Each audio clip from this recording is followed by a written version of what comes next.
I think the first question and the only question I have for you is talk to me through what you consider best practices for demand generation.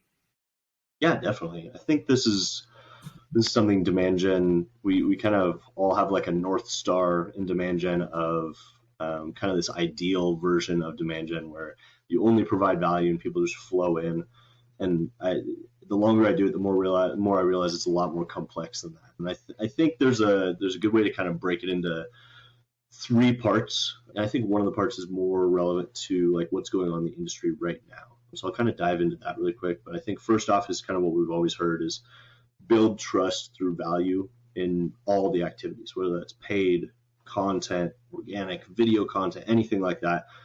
Just try to provide value, completely ungated, all that. I think that's one of the more basic things in demand gen that we hear day in, day out, especially from companies like Refine Labs, and it's all over LinkedIn, everything like that.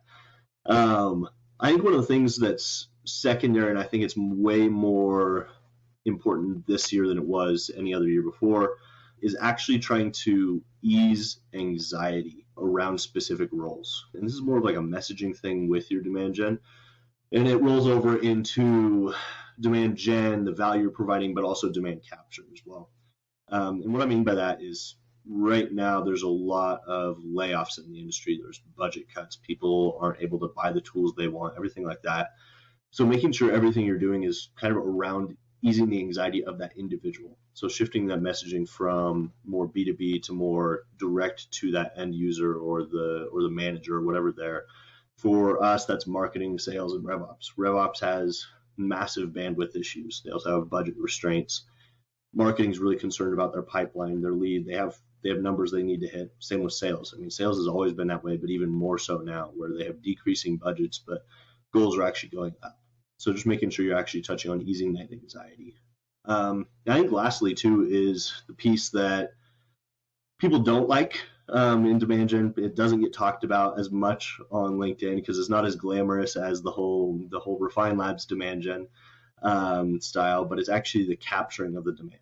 And nobody enjoys this piece of it because it's the measurable piece of demand gen.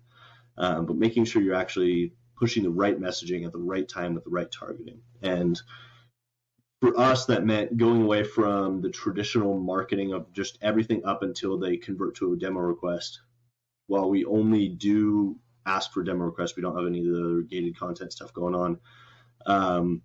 It's really important that you're touching on those people after the demo request as well. So actually capturing and then nurturing it through the sales process. So not just focusing on passing off to sales, because there's multiple pieces there, but one of them is keeping sales happy. If the deals are going through on sales side of things, It makes your job easier. For the same time, marketing shouldn't just be limited to pre-demo request activities. I think it should be much further beyond that, whether it's multi-threading, nurturing with case studies, everything, whether that's paid media, content, everything like that. It's all tied in and it's all related, but demand capture and nurture of those captured leads. I like that. I really like that. And the last part, actually. But with this, I don't have any other questions for you, but I just had to ask this question because you mentioned it and I just started laughing. What are your thoughts on gated versus ungated in demand?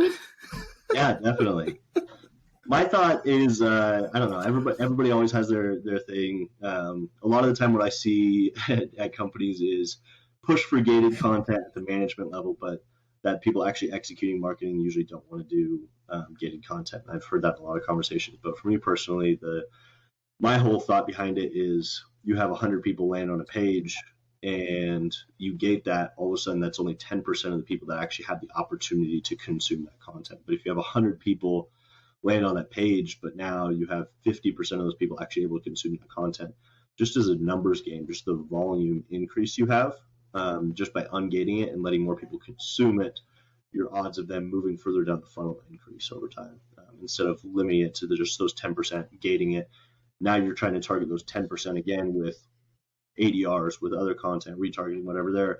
Your pool is a lot smaller. So just kind of letting it organically go along the route, and then also allowing them to share it freely too without getting it that way. Cool. Thanks. Love that. Thank you so much. This was good actually. I really liked it. I don't know if do you want to do a second take because I feel like the first take works really well.